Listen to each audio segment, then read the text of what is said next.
Welcome back for another edition of the Husker247 HoopsCast. I'm Mike Schaefer, joined by Brian Christopherson here as we are heavily into Thanksgiving week, which there's no tradition quite like Nebraska basketball playing someone the day before Thanksgiving and then doing it again a couple days after. Now, they have had tournaments around Thanksgiving time as well, but at least when I was in school, Brian, it felt like there was always that Wednesday night game and you had to make a decision if you were going to go back. Well, I don't know how it was in Omaha, but if you know, with Columbus, the night before Thanksgiving was the big, everybody ends up at the same bar at like 11:30 and it's way past fire code, but somehow no one ever, calls that in sort of thing. Like the night before Thanksgiving, Drinksgiving, for those that celebrate, that was a big deal when I was in college. And so you had to make the choice. Like if you were going to stick around for the basketball game, you were going to get there pretty late. And then if you got there late enough, it's, everyone else is so far gone. It's not even, can't even really have conversations at that point. You're just being dragged into, someone that was on the football team telling you about the glory days type of thing. So, that's what Thanksgiving week largely was for me with Nebraska basketball as a student. Usually, though, it was probably not a game of high intrigue. Would that be fair to say? It was. This It always felt like it was a random school out of Texas, like Lamar, or like a UTSA or somebody like that, Incarnate Word, whatever. That it's a really interesting one this week. Yeah, it is. We'll get into it, but Duquesne is not to be taken lightly, and they got a pretty good backcourt and some dudes who can get going. So kind of I don't know if you call it is a dangerous game, but I think not sneaky dangerous to Nebraska. I think they are fully aware that it's a tough team, and this is one they got to take care of business. Yeah, absolutely. Well, they went up to Sioux Falls to the Pentagon Center or to the Sanford Pentagon and took care of business up there and did it, in a pretty fast manner. Once they got for the first 3 minutes of the game, Jordan Pope kind of took over for Oregon State. And then there was a little 5-point run from Sam Hoiberg that kind of sparked everything with a 3-pointer and then going and getting 2 more points there. And basically Nebraska never looked back from that point in the first half. And whether it was Brice Williams scoring across multiple levels, Riek Mast and Juwan Gary doing it on the boards and putting up points in the paint. Nebraska got, contribution from 3-point land from a number of players as well. You didn't even really notice, but they didn't have to rely on Keisei Tominaga. It was a pretty quiet Keisei game. He had his, usual transition 3-pointer to take the roof off the house. But other than that, it reminded me, Brian, how deep this team can be. And on any given night, there could be a different player that steps up for Nebraska. And in this case, Brice Williams, I think, poured in 25 points against Oregon State in that win on Saturday. Do you think we get some credit for Brice Williams' surge the last couple of games? Remember, we brought him up a week ago, and we weren't down on him by any means. I don't want to make it seem like we were. We just said he hadn't scored a lot yet. And we were kind of curious what that was going to look like. And then 25 in that game and the game before that against Stony Brook. Yep. I'm struggling to remember, but that's okay because Fred Hoiberg was asked us who was the team before it was Stony Brook. Oregon State. Yeah. So Stony Brook, he had 16 of his 17 in the second half. So Brice Williams, if you throw him into the mix as a 6'7", 6'8" guy who can, on occasion have that night or most nights at least, be in double digits for you, that's looking pretty good as far as your scoring options and your depth and all that stuff. So that was good to see from a distance. It's funny. Of course, you were at the game. I was up in Madison, Wisconsin, and you might be familiar with how they make you park like a mile and a half away from the stadium there. In the media lot. And when I got out of the parking garage, the parking garage, I looked at your update on the site and it was like 9-6 Oregon State or something. I was like, oh, okay, maybe it's going to be a tussle here. We'll see. It's early. I get, all the way, get my exercise. By the time I get to the box and I look again, they had gone on like a 37-8 run or something like that. And we were talking about how they're probably going to make the Elite Eight. So that was a productive. No one was saying that, but I'm exaggerating. But that was a productive walk for Husker basketball while I was getting my steps in. Yeah, I mean they kind of just turned it on, and it wasn't anything that was like, oh, they were just shooting out of their mind, or they were only playing in one type of way, or they're only forcing turnovers. I mean, it was kind of a little bit of everything. They were getting second chance points. They were pushing the tempo in transition. They were hitting shots from the outside. They were getting to the free throw line. They were scoring, in the mid-range game at times. Like, one of the things that stood out to me in this game that has me kind of excited about Brice Williams, and it's not that I think that he's going to be able to go score 25 a night in Big Ten play, but he's a 3-level scorer, and Nebraska hasn't had a lot of those guys. Like, he has a mid-range jumper, and he's not afraid to pull up and take that shot if he gets a step or if he's open. He can go to the rim and he can play at the rim. He can go get offensive rebounds and putbacks, and he can be there in the corner and shoot threes. He can also sort of play a little point forward and set things up for you that way too.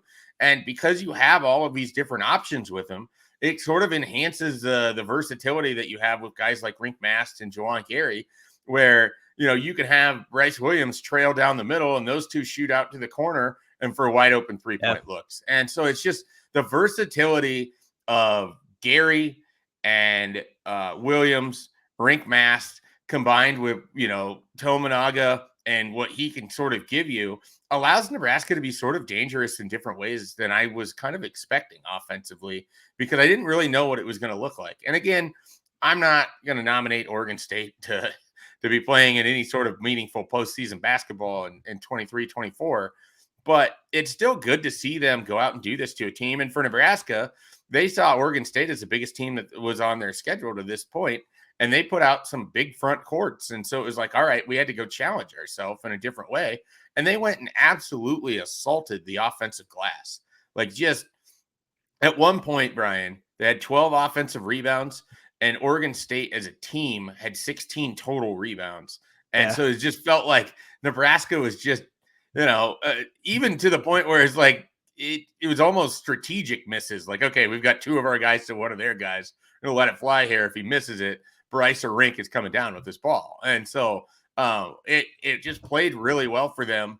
And it just never felt like Oregon State was able to change it over. I do want to say Jordan Pope was a really, really good basketball player. And I think it was important for Nebraska to take on somebody like that. I mean, he was a challenge for them to defend. He could make, tough shots, open shots. He could move with the basketball. He could move without the basketball. Jordan Pope is probably on level with about any guard they're going to face this season. If you think that's an exaggeration, I'm telling you, put on the film from that game. That guy could play. I was thinking in the handshake line, Fred Hoiberg should be, if you ever get tired in Corvallis sort of thing, because he could be a really fun player to see a team build around. Well, I noticed afterwards you had some quotes from Wayne Tinkle, head coach of Oregon State, and I thought that was interesting what he said, just because I know OSU's not really good. But he's in a power conference and he sees really good competition, and you could give a better setup of like what it was like or how he said it, but it seemed like he really thought Nebraska was pretty good. I mean, that's how his one quote or two read when I was reading up in the box in Madison. Yeah, I asked him, if when he was watching on film, what he had seen of Nebraska and then seeing him in person, if that had lined up. And he said for the most part it did, but the thing that stood out is they thought they were fairly prepared, and had played some pretty good, veteran guards. Like, they thought they were prepared for what Jamarcus Lawrence and Sam Hoiberg and sort of the hounding that they were going to get. And he's just like, we got absolutely taken to the woodshed. I mean, we were outclassed. We were physically outclassed. They showed up and they played really well. And you could tell that he was, pretty impressed by what Nebraska was able to do. I think this game, it's really interesting, Brian. I didn't know this before. Probably could have done better research, but Wayne Tinkle had played in the Pentagon, in the 70s. Like, he had played there in his career. This game meant a ton to him to be able to get Oregon State to go play in this place. And they were set to do it in the year of the COVID shutdown. So they had to scrap it, and then they end up in this one. And so he was he was super appreciative of the opportunity to play in that building because he wanted his team to be able to play in it. And then you could tell that he was pretty impressed by what he saw from Nebraska. I mean, he stopped short of also putting him in his Elite Eight, but he was very complimentary of it, and certainly comes across as someone that seems like one of those genuinely good guys in college basketball. Yeah. By the way, you're talking about the rebounds, looking at the stats again. It ended up 44-31 in favor of Nebraska. So they've just controlled that end of it in games where you would expect it. But this is a team in Oregon State that's got to play, in a power conference and go up against teams like that. And so to beat them on the boards by 13 is pretty significant. The other guy that I asked Hoiberg about yesterday at the press conference is Juwan Gary. And I'm guessing you were going to lead us there at some point, but I'll just do it now. I mean, I think I saw a tweet from you that is similar to my thoughts with Gary. I believe I underestimated how important he was. Like, I knew he was important, don't get me wrong, but the level to which he is to this team is really jumping off the page just 2 games into his return.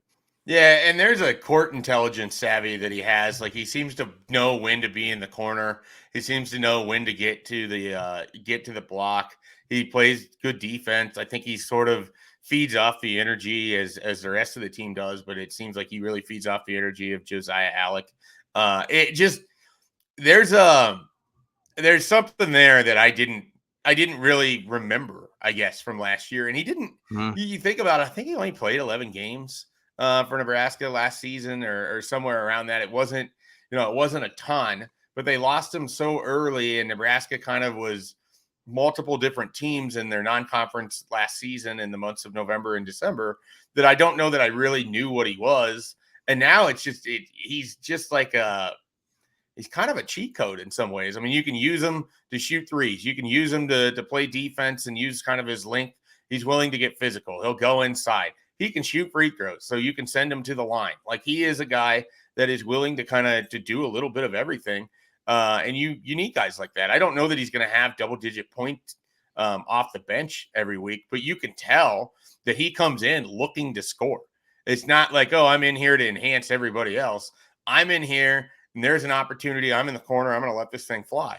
Or I've got the offensive rebound here. I'm going straight up with the putback. I got fouled. All right, 3-point play. Like, he's someone who is aggressive almost in a lot of what he does, and it adds another element to a Nebraska team that can really play and space teams in ways that I don't know, Brian. I can't think of a lot of Nebraska teams in the past that have this sort of spacing component to it, where you can really spread teams out. I mean, when you're talking about having all 5 guys as possibilities to shoot threes, the backdoor lanes that's opening up for Tominaga and some of the people when they cut, like they are going to have some easy baskets because of their ability to draw defenders out to the perimeter.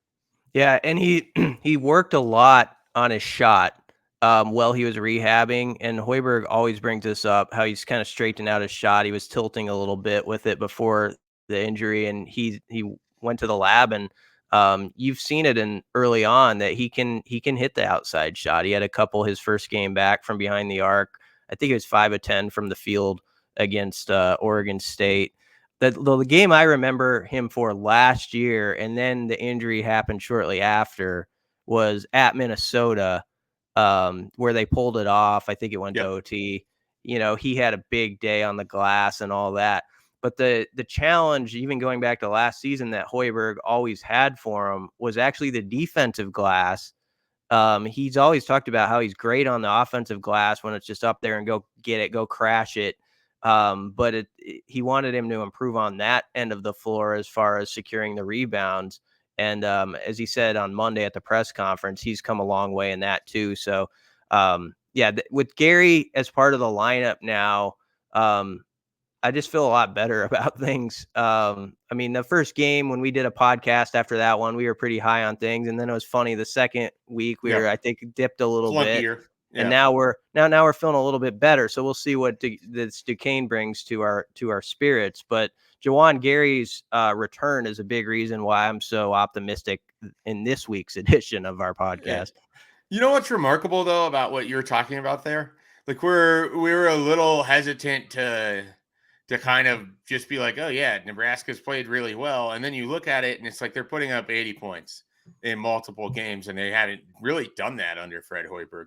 Defensively, they're holding, they're winning games by 20 points in some instances as well. And they haven't done that a lot, whether, they played bad teams in the past or good teams or what have you. It's nice to see a Nebraska organization that even when they're not playing great, they're still getting dominant wins. Like this isn't, we have to kind of remember, like, this is the same program that lost its opener to Western Illinois. That, Fred Hoiberg's first ever game at Nebraska, they lost to like UC Riverside or something. Right. So they, like, as bad as this schedule is at times, the fact Nebraska's come out and just dominated should make you feel better that they are able to kind of handle what's in front of them. And they're doing that in some cases on off nights. It hasn't always looked like it did in the Pentagon, where they're able to just kind of throw it into the ocean and get points for it. So it's a good reminder that they've had to play different styles, and the result has largely been the same. They're just straight dominating these teams, which is what you'd want to see. And it'll be interesting with Duquesne, which we'll get into in a little bit, if that changes or if they're able to kind of keep that streak going. Real quickly, want to finish up. We don't have to finish up. We can keep talking about this game too. But I do at least want to mention, Brian, I don't know that I've ever watched a player spend as much percentage of a basketball game on the ground as Josiah Allick does. Yeah. I think he had another 5 or 6 loose ball dives and everything else on Saturday. It's really fun to watch a big guy of all people kind of play that way. And, he was among those after that game that was taking pictures with anybody and everybody that was there at the Pentagon. And he's just he's been a fun part of this experience too. And it was a player that, I got to be honest, when they picked up in the portal, I'm like, okay, that's nice, cool story.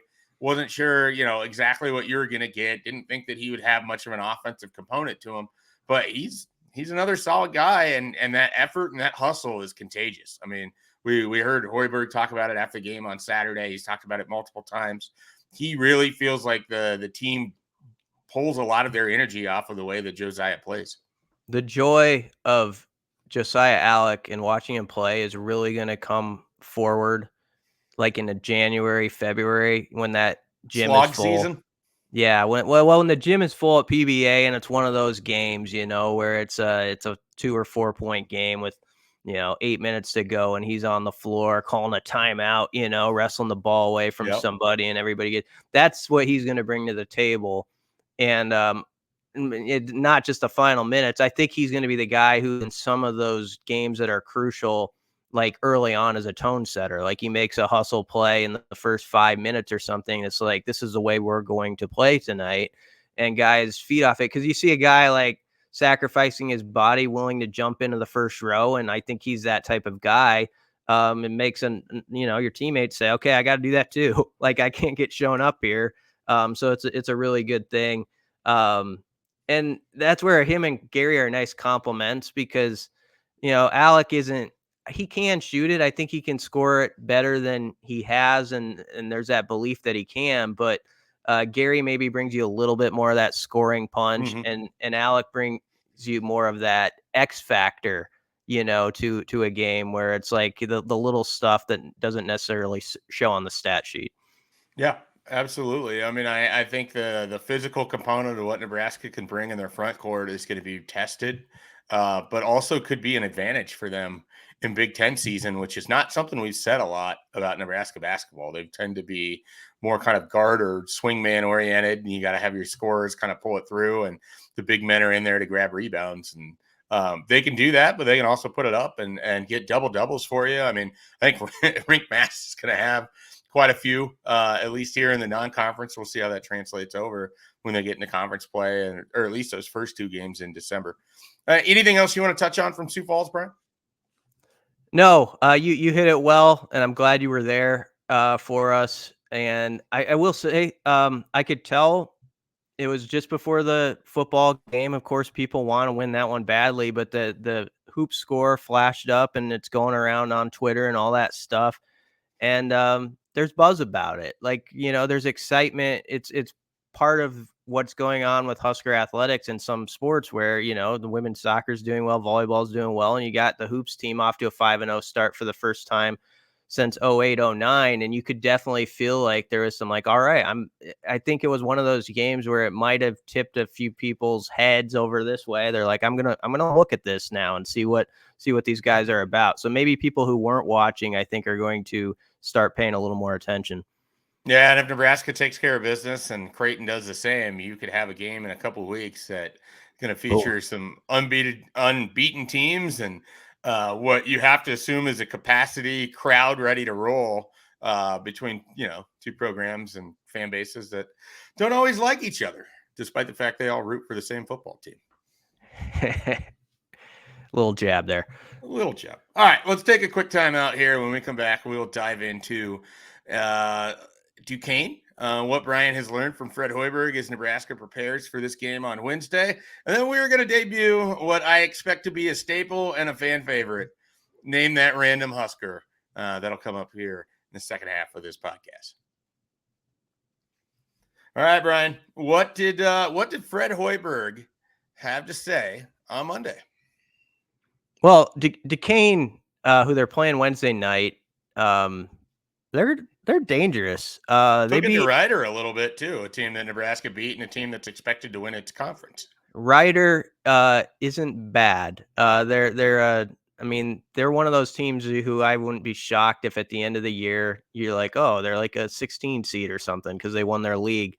Duquesne beat them 77-58. They've got really good guard play. Duquesne does. They scored 90 against Charleston. They're Day Grant and Jimmy Clark III are their guards, who are both preseason all-conference guys in the A-10. Day Grant's averaging 20.2 points per game right now. So they've got guys who can fill it up in a hurry. So Nebraska's really going to have to guard those guys. I think this is going to be one of those games where you hope the length of Nebraska sort of pays some dividends and making some difficult shots. This is a game like we were talking about Brice Williams earlier. I think he can be really impactful with his length on the other end of the court. And Jamarcus Lawrence, who we haven't talked as much about, but he's a good defender. And I think this is a type of game where maybe he could step up and really get some things done for you. So, I expect this will be one where Nebraska is going to have to be a little crisper on offense, and they have been in some of the first halves of the early games at PBA, and come out and kind of set that tone where, you're getting good shots and you're knocking some down from beyond the arc, and you don't start like 2 of 15 or something like that. Yeah, Brian, we've seen throughout the early non-conference play here, different players have kind of had their game. Like, I felt like Sam Hoiberg was a big catalyst in that first game. Riek Mast has had a couple games now where it just felt, you could tell he could put the team a little bit on his back when they needed it offensively. Brice Williams in Sioux Falls and Juwan Gary against Stony Brook. Is it possible for Nebraska, the first Keisei Tominaga game of the year could come on Wednesday night? You're playing probably the best team that you faced so far, and you're going to need to kind of fill it up. It might be a little bit sleepy in there on Wednesday with a crowd that thinking about the turkey ahead, and that's if they're even there. It's been kind of some light crowds here, obviously, with Nebraska playing some lesser teams in non-conference play. But do you think the big Keisei Tominaga game could be around the corner here to kick things off? It's going to pop up soon. There's no question about it. You feel like he's been close on his shot, even when it hasn't been going down, which isn't surprising. So, I do think it probably took him a little bit time to get some of the rust off after the ankle injury, and he might be to that point now where he climbs that hill. The other thing you got to remember about Keisei is that was a busy summer for him. Like, I mean, he's got like so much for expectations with him in his home country and playing in that, playing at home and playing so much. Event. So much basketball that he played. I know Hoiberg has often talked about, being careful with his workload when he got back here and then he suffers the injury. So you combine those two things, that's a bit of a challenge right off the bat to overcome. But I do think we're probably to that point where he's about to turn the corner. And the nice part is you can have that option where he can have that night where he goes off for 28, and you also have the type of team where if he's other guys are going to get theirs, and you can survive if he had, what do you have, 8 points on Saturday, I think, something like that. Yeah, quiet 8 points. He had a nice assist to set up the dunk on a trailing Josiah Alec as well. And so, it was a quiet game, but like I said, he did the things that you sort of expect. He nails the transition 3-point, like the sort of thing where you see that they're getting him on the outlet, and you can just tell in his body language that ball is not getting any closer than 5 feet to the 3-point line because he is pulling up, and you just know when he has that kind of rhythm that there's probably a 50% chance he's draining this thing, and he hits it.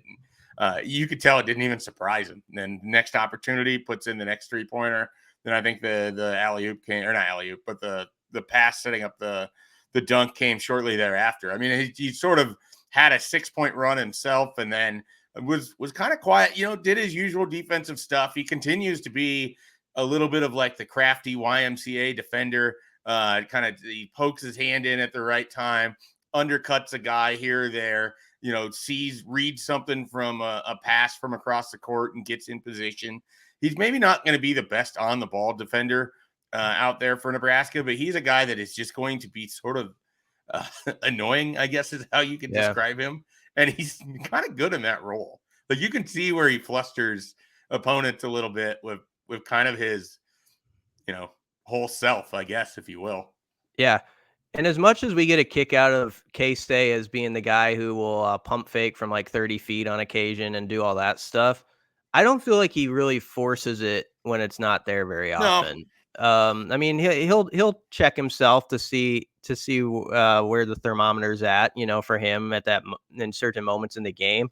But like you said, he had that assist on Saturday, and he's pretty good about sharing the basketball. And I think as his chemistry, in-game chemistry, continues to build with guys like Riek Mast, you're going to see him on some backdoor cuts and stuff like that, get some easier buckets that, get you feeling good and open up, the scoring for him. Because that was the thing that was so amazing about Keisei last year is he was like second or third in the league in field goal percentage, like inside the arc. Yep. Which is very odd for his size and all that, but he's so good without the basketball at moving and getting those shots. So I think that's going to happen more and more too as we go forward. Yeah, I agree with that entirely, and we'll see. When we're back here doing this next week on Tuesday, if we have 2 games to break down, if we get the Keisei breakout game for 23-24 here this week. All right, Brian, is it time? The debut of Name That Random Husker Hoops. All right, let's do it. I'm gonna test you. Go set it up. Here's kind of what we're gonna do. Brian's got a player. I have no idea who it is. It's someone throughout Nebraska basketball history. I'm guessing it's going to be at least within my lifetime. I would think. Yes. It's going to be a lot harder if I got to go to the Mo Iba era or was it Joe Cipriano? Am I making up names now? Those are former. No, Nebraska you're not. Coaches. Yeah. So I don't know anything about that. I came along in the golden run of the 90s and have mostly experienced the things that came after that. So I am very excited to see where this goes. Brian will give clues. If I don't have a guess, he'll move on to the next clue. If I use a guess and it's wrong, you get 3 strikes. Once you're 3 strikes, you're out. That's how this works. We're mixing baseball with basketball here. This is going to be similar to like when we have football history, Husker history discussions, I think, because everybody has a certain wheelhouse in their life. It's not that you don't follow it at other points, but there's certain things from certain eras, a lot of time when you're like 10 to 13 years old, it seems like, when you just remember stuff better. Everything was so big to you. So there, I'm glad that you include the 90s though in your Husker basketball knowledge, because that's like my wheelhouse of man, the old Danny Nee days. And but mine is definitely the decade that follows. So it's when I'm going to be missing, it's probably going to be on some of these 90s guys.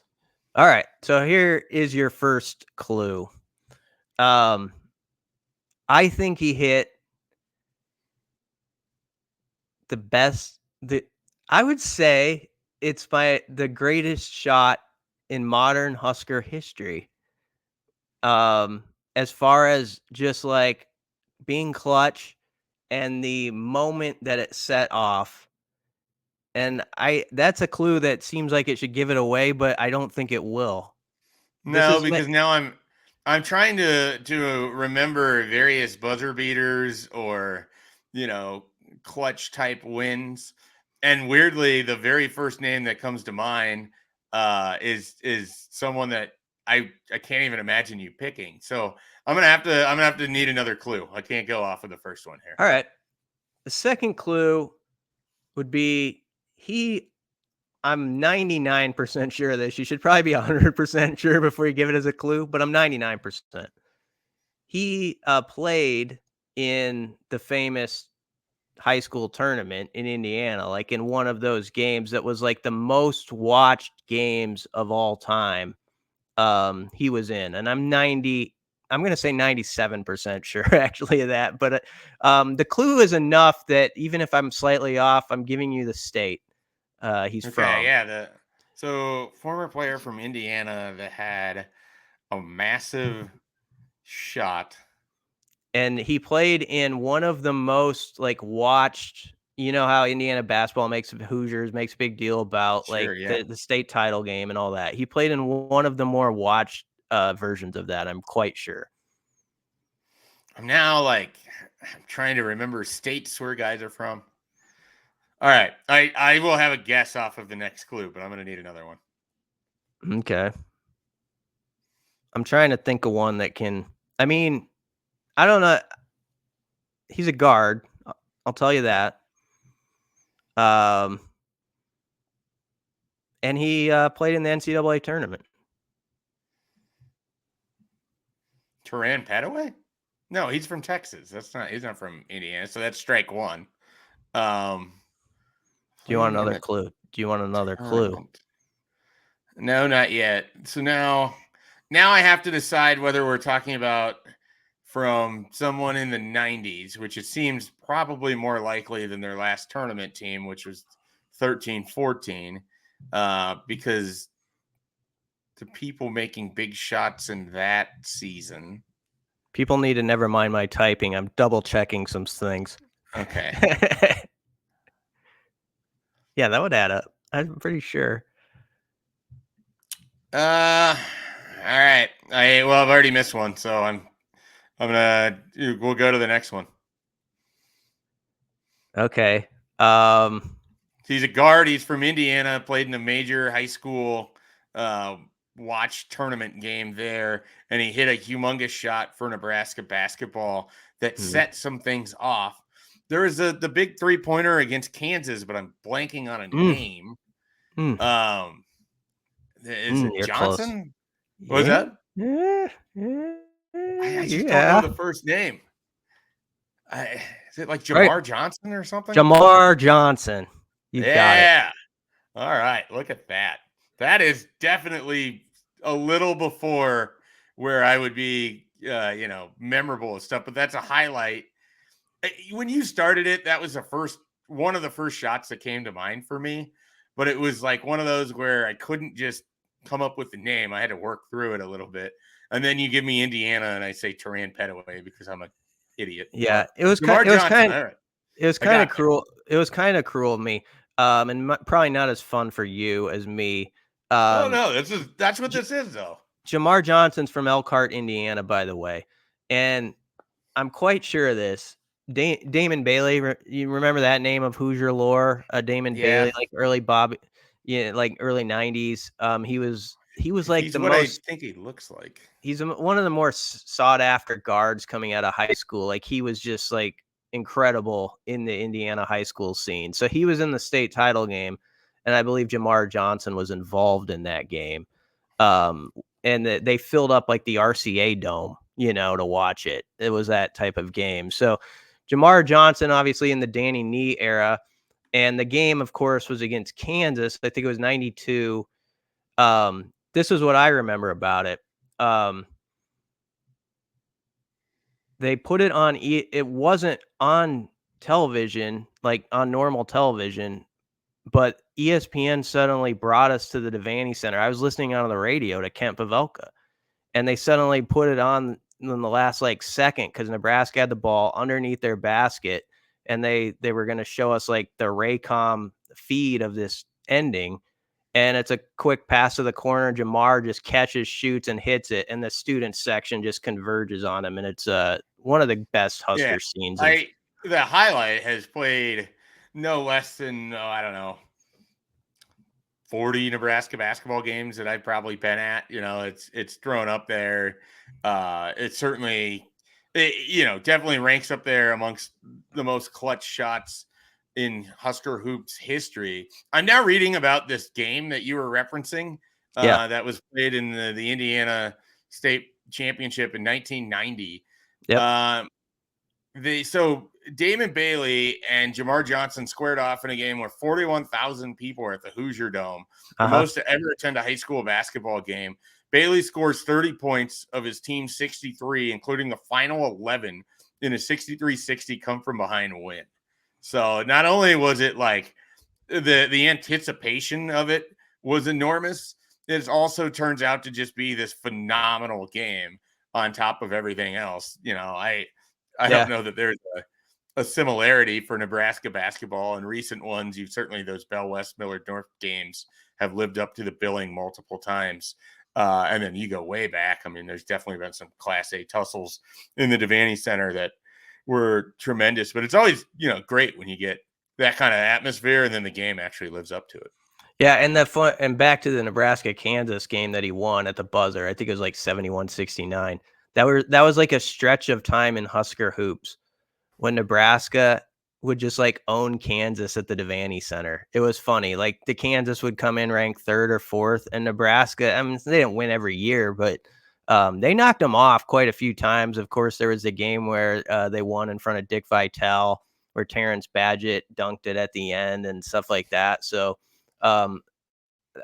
see, that's my wheelhouse years, those early 90s teams. But Jamar Johnson always lives in my head because of that shot, and I remember his arms going up and all that stuff. So great Husker hoops memory. 90% of my Kansas experience is just watching them just pummel Nebraska into pulp and hating every second of it. Like showing up for a big Monday at noon to get into the red zone for a game that starts at 8 p.m. and Nebraska scores a whopping 11 points, I believe, in the first half. That was a rough one. I was there. Ryan Anderson sang a good national anthem, though, I believe. Yeah. Did Ryan Anderson sing the national anthem? Yeah, probably. That was when he was, your 3-point specialist and also the guy doing the anthem and releasing his music albums as well as the season would go along. So those were always very popular, in the dorm rooms at the time. Like he'd be like making these CDs and handing them out to people like, oh, check out my music kind of thing. I remember that from living in Smith Hall in 2006 and 2007. Yeah, so that's our Husker Hoops cast for this week. We'll be back next Tuesday. I've already got the player picked out for Brian. Okay. It was the first person I thought of, when this game started. And the great thing about the random Nebraska basketball player is usually if we don't go too deep into the randomness, they almost all have some sort of moment that you can tie them to and then build the clues off of as well. All right. Jamar well, Johnson, hopefully I was all right with mine. But oh yeah, well, absolutely. I got it. I somehow managed to pull it out of the recesses of my brain, the name of the person who took that shot, even though I never watched it live. But as I said, I've seen it on Nebraska's video board at the Bob Devaney and Pinnacle Bank Arena around 40 to 50 times already. So, all right. For Brian Christopherson, I'm Mike Schaefer. Be sure to check out everything we have going on at Husker247. Of course, plenty of football as Black Friday game is drawing near. Nebraska needs to win for bowl eligibility. Lots of recruiting. There is at least one official visitor, but I'm expecting more for the weekend. So we'll have coverage of that at Husker247. High school championships tonight as well. Class A title, Omaha West Side against Elkhorn South. We'll have coverage of that game too. All of that can be found at Husker247. And of course, basketball coverage brought to you by Brian Christopherson and occasionally Mike Schaefer as well at Husker247. Bruns too. One of these days we'll let him on the podcast again, but we'll see when he's earned. Yeah.